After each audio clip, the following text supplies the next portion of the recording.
Yes sir, yes sir. Isang magandang araw na naman sa inyo mga ma'am, mga sir. Ngayon naman po ang ating video natin yung kahalagahan ng sabay-sabay na pagkain ng isang buong pamilya. I mean, malaking bagay yun kasi habang kumakain kayo, isa sa mga komunikasyon nyo kasi doon kayo nakakapag-usap, magkakamustahan, kung ano ba nangyayari sa school ng anak mo, ano ba yung day ng misis mo sa office, kwentuhan, biruan. So, naniniwala ako na isa sa mga key factors ng isang pamilya yun, yung sabay-sabay kumain. So, medyo nauna na bumaba yung mga bata. Ay, yung misis ko na naghahain na siguro. Hindi yung pinang ko baka nauna na kumain, pero tignan natin guys, baba tayo, so check din natin kung ano ulam. So, stay put lang kayo Silipin natin sila. Naiwan na ako Lagong pa ako sa CR. Paminit, kaping mainit.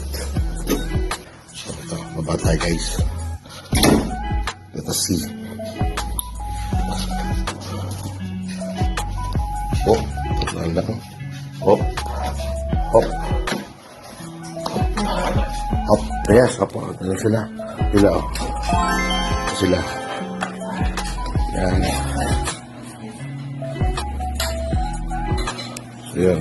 Kahain na ako lang pala inaantay nila. So, ako na huli. Oh, thank you. Ate Box.